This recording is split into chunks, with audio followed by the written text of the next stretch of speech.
How do you use social media as a free marketing tool to grow your business? Well, I'm going to answer that in this video. My name is Matt Purcell. I'm the co-founder of the Business Academy, and I've worked with some of Australia's biggest brands and personal brands. And in this video, I'm going to break down how you can use social media to be able to grow your business. You've got to start with asking, what's the goal for social media? Is it to generate leads? Is it to build awareness? Is it to build a community? Is it to sell more products? There's only really those four.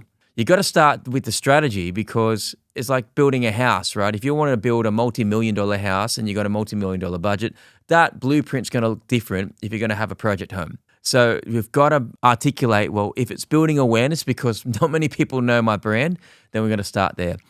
Now, there's really four things that you really use social media for. One is to build traffic. Every single business needs traffic. So before social media, we relied on, like foot traffic, or billboards and radio ads. That's all ways to be able to build awareness to bring traffic to your physical business or now your online business. And social media is a free tool to build traffic to. So we're going to think about, well, what's that free approach? Well, organic posting. Organic is obviously when you don't have to pay for it. There's organic or there's paid. Organic is you could sign up to an Instagram account right now for free, start posting and potentially grow an audience and start getting leads in. So first of all is what is going to build traffic from my social media to my business? That's the first question. Because my posts is the input. The content I put out there is input. And the contents of that content, if it's educational, if it's entertaining, if it's informational, what potential does those posts have to be able to lead people back to that goal? If it's awareness, is it to build leads? Is it to build a community? Is it to sell products? Right? That's really the first question. Now, in order to build really great traffic on your organic social media, you have to have a good content plan. You have to have a good social media strategy. And that involves having a schedule, having a calendar that spins through, just like TV shows do, to keep your audience hooked and interested in what you're saying. So this leads into my second point of how to use social media to grow your business. You need to create posts around your offer. So your offer has really two things to it. One is it offers pain relief to something, or it speaks to a desire of someone. So if I'm a personal trainer, right, and I'm doing posts a lot around, hey, here's how you can have pain relief around X thing. So it could be around, pain relief could be around time, it could be around money, and let's just use those two at the moment. If I'm a personal trainer, it's like, here is a way to be able to lose weight, have healthy meals for under $50 a week. Like that's a massive pain relief, right? So that's tapping into the time and money. Or here are 5 exercises you can do in 20 minutes that will burn 300 calories. That's also a pain relief. Now, desire is, here's how you can lose 6 kilos like Matt, being a busy business owner and a father. Right? So that's speaking to a desire. Your content needs to educate and show evidence of how your product works without having to be so direct down the line and go, you need to buy this now. One of the funniest ads I saw in my life was 40 Winks. 40 Winks had the most aggressive TV ad as a kid growing up. It was 40 Winks, 40-hour sale, save up to 40%, but only for 40 hours. Like I still remember the jingle in my head because it just basically just did not give a crap about who was listening. It's like 40 weeks, 40-hour sale, save up to 40% for 40 hours. And it was just that for 30 seconds on repeat after freaking every TV break. And I was like, my gosh, don't do that, by the way. Although it's still haunting me to this day. But to my point, you got to look at your offer. How does your offer those two things, pain relief and a desire? And you're using testimonials, you're using transformation stories. You're talking about the common mistakes people make in your industry. You're talking about personal anecdotes of how you've made mistakes and what things you've seen people do as an expert. So that's the kind of content you need to start creating, which packages up that pillar. So first of all, you got to know your plan. And you got to start making content which creates traffic to your website. The second thing is you need to make content that speaks to, your offer, how it offers pain relief or it speaks to desire. The third thing is conversion. So you got your traffic, they come through, how are you going to convert them on social media? Well, you need to either have a few techniques in your content. One is scarcity, right? Scarcity is there's only 40 spots here for our course. There's only 100 of these that exist in the world. get them before they go. Urgency. So this is only 40 hours, 24 hours for 7 days. You could convert people live at a live event or on a live webinar, or you could automate the whole thing. People might see a post and you direct them to a link, which gets them to an automated flow, which gets them to go through steps and to eventually do a sale. And the fourth thing is the delivery. So if all of this works together and you get traffic and they come to you and they see your offer and your offer offers pain, release, and desire, and then you help them convert them, right? And you're doing it through scarcity, you're doing it through urgency and all that stuff, and you're getting into delivery.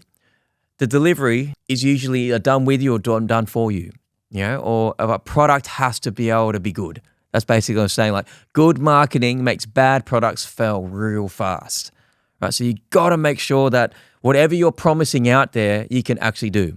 All right. If you're doing a weight loss program and you're saying you're going to lose X amount of kilos in 6 weeks and they don't, and it takes 12 weeks, you're going to fail because that word will get around. You'll get bad reviews. It'll just explode. So wrapping this up, look at your social media plan and ask yourself, how's this building traffic? Is my content reflecting my offer? Am I using the latest functions on the platforms to be able to help get people from social media to your website? That's the real big key here. Like, it doesn't have to be a website. It can be a landing page of some sort. Like, you can use Linktree as a landing page. You can do so many things right now. But the essence of social media is to use it as breadcrumbs back to a landing page so that you can have dialogue and conversations to explain the process they need to trust you, right? So that they can eventually buy from you and work with you. Marketing is just digitizing the human experience of what we require to trust somebody and to take a risk on you and us. That's really important. Sometimes we can dehumanize marketing and render people down to, oh yes, just funnel them into this. Like, I hate the idea of funneling people because it just sounds bad. Like, I'm going to funnel your grandma into buying my shoes. Like, no, like, what does she need to be able to trust you to buy? And I'm going to leave you with a framework that is really important in terms of frequency and how often I should post. Now, there is data to say that it takes about 7 hours to be able to trust somebody, a human being to trust somebody to make you from a stranger to an acquaintance. That's Dr. Dunbar's numbers, right? He did research on this. And Google did research on this called 0 Moments of Truth, where it takes about 10.7 touch points for someone to trust you, right? So we need to make sure that we are frequent, that people are seeing you at least for 7 hours over a period of time. That's why ads are really important eventually, or like if you're posting organically for this video, you're posting regularly. So over the months or over the weeks, people see and familiarize with you. And then they need to be able to trust you. They need to be able to see you for those 7 hours. What type of content are they going to see? They're going to hear stories about you. They're going to be stories about the results you get. They're going to hear stories about warnings that you're helping them avoid. And you've got to be in all places that your customer is. So if your customer is in their 50s and they are 50 and above, are they on Facebook more than Instagram? Are they on LinkedIn? Are they on you? So don't just have a blanket thing of, I'm just going to post on everywhere. Really think about the one customer who's looking at your one post at the one moment a given time.